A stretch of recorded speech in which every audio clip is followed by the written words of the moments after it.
तो मैनेजमेंट में इसमें वमन कराने के लिए बोल रहा है, वाति मात्रे विषय भुक्ते वमने कारयेत बुधा। मतलब किसी ने अगर विष पी लिया है तो उसका वमन करा के उसके विष को शरीर से निकालेंगे। अजादुग्धम प्रदत्त याच वांति निग्रहण व वमनम राजकाम। और जो है लवण से उसका जो है विरेचन भी करा देंगे। अगर वो नीचे इंटेस्टाइन में वगैरह में पहुंच गया है तो विरेचन भी कराना चाहिए। मीन्स श्रोता शुद्धि इज़ वेरी इंपॉर्टेंट इन स्रोतो शुद्धि is very important in wish management. Technique for human consumption, तो टेक्निक्स बताई जा रही हैं ह्यूमन कंजम्पशन के लिए। तो त्रिशूलिकाम अश्वगंधाम गोजीवाम त्रिफलाम तथा। पहले इनको खा लेने के बाद ही विष औषधियाँ खानी चाहिए। मतलब औषधियाँ जो जिसमें विष हों वो बहुत ही सावधानी के साथ खानी चाहिए। जैसे कि त्रिशूलिकाम अश्वगंधाम, अश्वगंधा जो है शरीर में ऑक्सीजन की सप्लाई को कई गुना बढ़ा देता है, ऑक्सीजन को बूस्ट करता है शरीर में। गोजीवाम त्रिफलाम तथा, त्रिफला जो है शरीर की शुद्धि का कार्य करता है। और इसका बाद में लिख रहा है ब्रह्मचर्य प्रयत्नेन विषकल्पे सदाचरेत। ब्रह्मचर्य का पालन करना चाहिए जब भी आपको, क्योंकि विष जो है ओज का अपोजिट है। और ब्रह्मचर्य ना पालन करने से, अब्रह्मचर्य से ओज का क्षय होता है। शुक्र क्षय होने के कारण ओज का भी क्षय होता है और विष जो है प्रभावशाली बन जाता है। तो ब्रह्मचर्य का पालन अति आवश्यक है विष औषधियों को लेते समय। गव्य क्षीरम घृतम पेयम साल्यनम भक्षयेद सदा चांगलानि च मांसानि छागलानि तथैव च शर्करा माक्षिकम चैवम शीतम द्रव्य च सेवयेत। अब देखिए आ रहा है डोज फॉर कंजम्पशन। तो अलग अलग डोज, अलग अलग औषधियों के अलग अलग डोज निर्धारित किए गए हैं। इसको आप लोगों को पढ़ाया जाएगा। सीजन ऑफ कंजम्पशन बताया जा रहा है। ग्रीष्म को और वर्षा में जो है नहीं खाना चाहिए। बाकी शीत और वसंत में आप विष की औषधियाँ खा सकते हैं। डोज ड्यूरिंग कंजम्पशन, अगर विष औषधियाँ आप ले ही रहे हैं तो उस समय क्या करें और क्या ना करें। तो क्या करने में आ रहा है, घृतम क्षीरम शिताम शौद्रम गोधूम सिद्धतंडुलम मारीचम सैंधवम द्राक्षम मधुरम पानकम हिमम ब्रह्मचर्यम हिमम देशम हिमम कालम हिमम जलम। मतलब हिमम कालम हिमम जलम श्रेष्ठम सर्वे भजे नून हिताय विषभक्षक। मतलब घृत का पान जरूर कीजिए क्योंकि ये अपोजिट गुण होता है विष के और सिमिलर गुण होता है ओज के। क्षीर भी उसी गुण का होता है जिस गुण का घृत होता है। सीताम में है मिश्री, और यहाँ मिश्री जो है आयुर्वेदिक मिश्री का प्रयोग हुआ है, ना कि आर्टिफिशियल मिश्री का। आयुर्वेदिक मिश्री जो है वो धागे वाली मिश्री मानी जाती है। छौद्रम गोधूम सिद्ध तंडुलम मरीचम सैंधवम द्राक्षम, मरीच का, सैंधव का, द्राक्षा का प्रयोग करना चाहिए। मधुर पानकम हिमम, इसमें भी ब्रह्मचर्य को बहुत ही इम्पोर्टेंट रखा गया है। कट्व अम्ल लवण तैलम दिवा स्वप्न। अब ये बता रहा है कि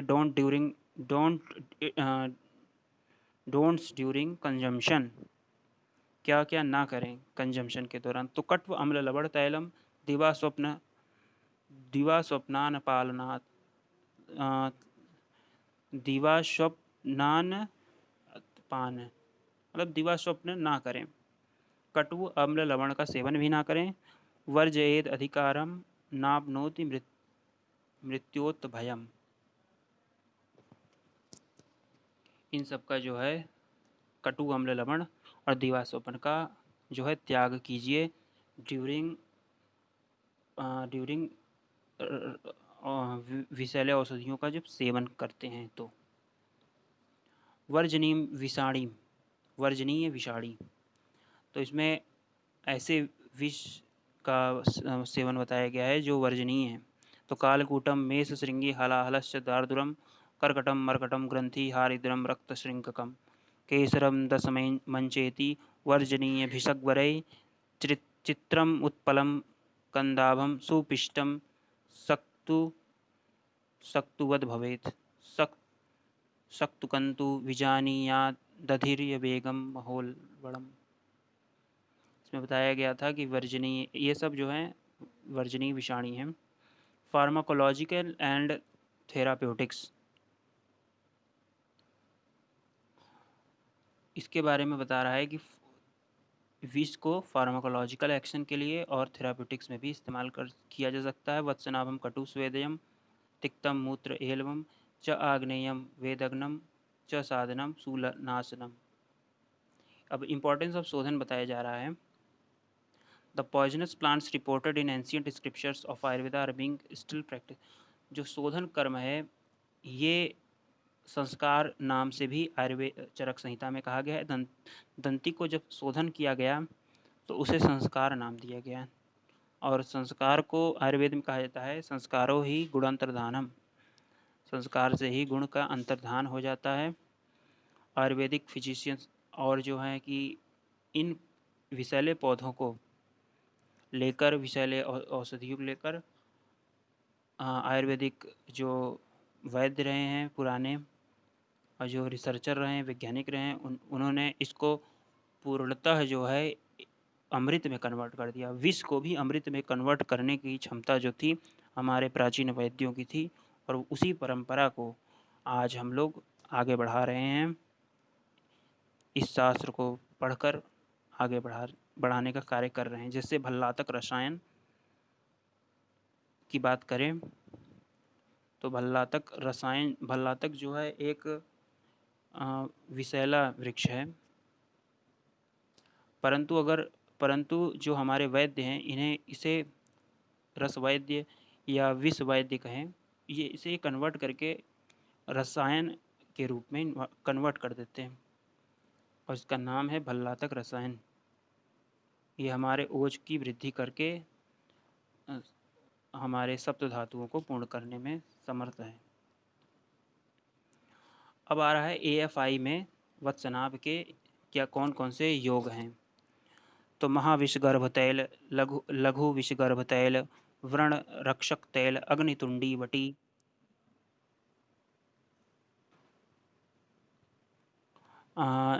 सौभाग्य वटी, संजीवनी वटी, बहुत सारी जो AFI में वर्णित औषधियाँ हैं उनका जिक्र यहाँ पर मिलता है। सौभाग्यवटी, शंखवटी, दुग्धवटी, काष्ठुर्यादि, अग्नितुंडी वटी। अब आ रहा है मतलब वत्सनाभ के इतने योग हैं। AFI Ayurveda formulation of India, Ayurvedic formulation of India.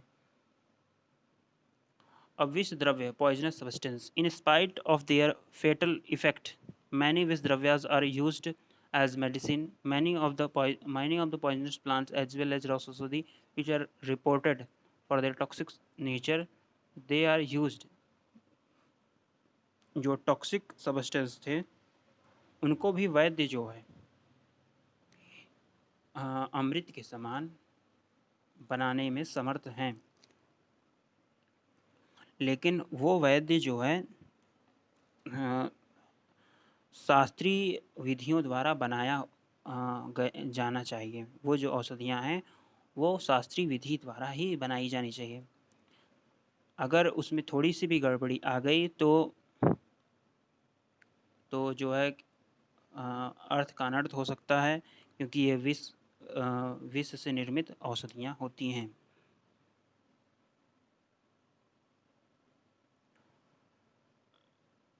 विष के गुणों के बारे में बताया गया है। विष प्रॉपर्टीज ऑफ विष, चरक, सुश्रुत, वाघभट्ट और Sarangdhar. Vish dravyas and its action. On the basis of action and various component of the body, the probable mode of action of the vish. देखिए विष जो है शरीर में जाकर अपने विषद गुण के कारण पूरे शरीर में व्याप्त हो जाता है और विकासी जो है ब्रेक करता है बॉन्ड को बिटवीन धातुज, वेरियस धातुज एंड ब्रिंग लूज द धातुज। मतलब पूरे शरीर में सभी धातुओं को शिथिल कर देता है, धातु शैथिल्यम, विकासी गुण के कारण। इस तरह से ये जो है विष द्रव्य के एक्शन है। और विष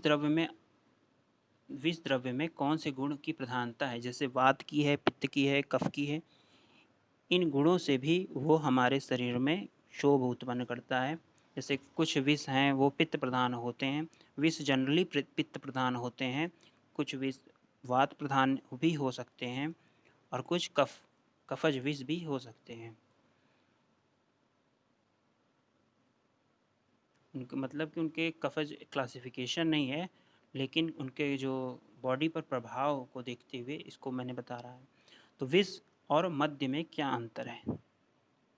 विष और मद्य में ज़्यादा अंतर नहीं है। मद्य जो है चरक चिकित्सा स्थान 24वें में बताया गया है, और विष जो है 23वें में बताया गया है। मद्य जो है इसको बताया गया है सुरा, जो सुरों द्वारा पूजनीय है वही है सुरा। बहुत इसके बारे में उल्लेख किया गया है। यहाँ पे मदात्य को बढ़ावा नहीं दिया जा रहा है, परंतु जो भी इसके साइड इफ़ेक्ट हैं, और ये मदात्य एक रोग के रूप में हमारे समाज में व्याप्त है।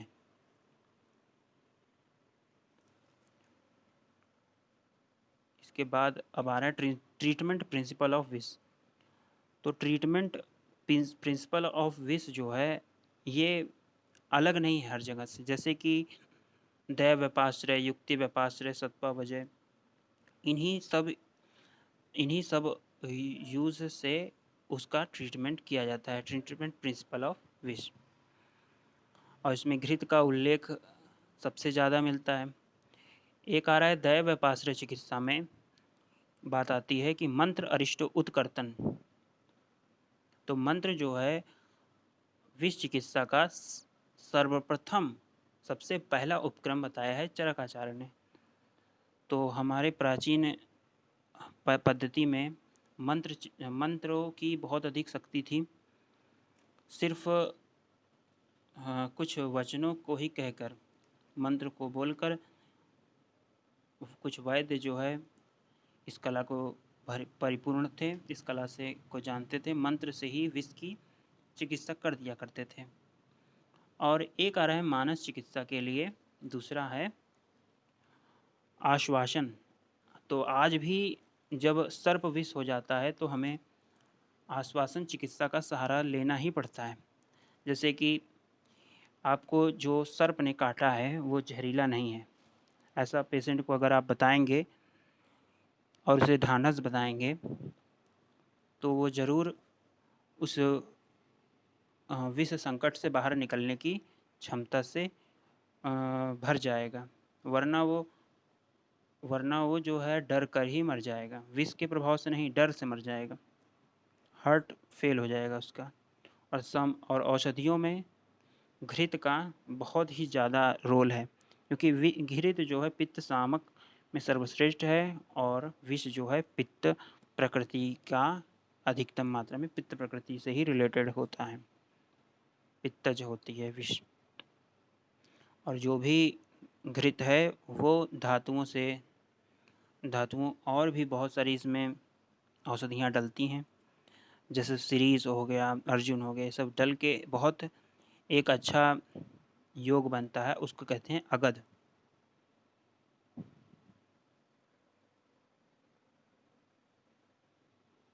अब review of literature of in literature रसायनों, ये बहुत हिस्ट्री दे दिया है, बहुत ज़्यादा, मतलब कि रसायनों में अगध का कहाँ प्रयोग है, वत्सनाभ विष, पूरी की पूरी ये डिटेलिंग है कि इसका कहाँ पे जिक्र मिलता है। जैसे कि स्नोही का रसायनों में जिक्र है, रसरत्न समुच्चय में नहीं है। ऐसे पूरी स्क्रीनशॉट आप लोग ले लीजिए इसको रिवीजन के लिए, ये बहुत इम्पोर्टेंट है। वेरियस शोधन प्रोसीजर मेंशन्ड फॉर उपविश। तो शोधन प्रोसीजर, देखिए विष जो है उसको शोधन तो करना ही है आपको, तभी तो वो एक अमृत समान बनेगा। तो उसके लिए गोमूत्र निमंजन, मतलब गोमूत्र में उसको आप कुछ दिन के लिए सोक कर दीजिए, in a specified for a specified period of time. स्वेदन, स्वेदन जैसे कि किसी भी पदार्थ में उसका स्वेदन कर दीजिए, जैसे goat's milk, cow's urine, vegetable. ये आप रसशास्त्र में भी पढ़ेंगे कि इस औषधि को मैंने काऊ मिल्क में स्वेदन विधि से स्वेदन दिया और वो शुद्ध हो गया 15 घंटे तक, 7 घंटे। अलग अलग औषधियों का अलग अलग सिस्टम है। भर्जन मीन्स होता है फ्राइंग, मतलब घी में भर्जित कर दिया। जैसे कि मैंने पिछले लेक्चर में बताया था, कुपीलु को घृत में भर्जन करने के बाद शुद्ध कर दिया जाता है। पहले 3 घंटे तक आप कुपीलु को काऊ के गो दुग्ध में पकाएंगे, उसके बाद 7 घंटे तक पकाएंगे, 10 घंटे हो गए।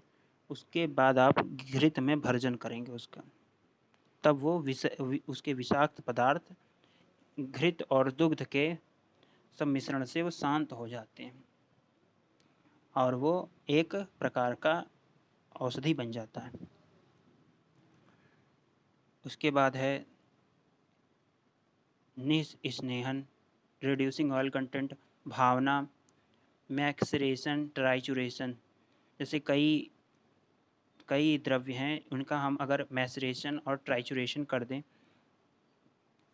मीन्स भावना दे दें, जैसे कई हैं उनको अलग अलग औषधियों की भावना दी जाती है। अदरक स्वरस की भावना, नींबू स्वरस की भावना दी जाती है। अलग अलग क्वाथ, अलग अलग की भावना देकर हम उसको शोधित कर सकते हैं। अब आ रहे हैं प्लांट्स जो कि विषैले हैं। तो ये आ रहा है अहिफेन, पैपावर सोमनिफेरम।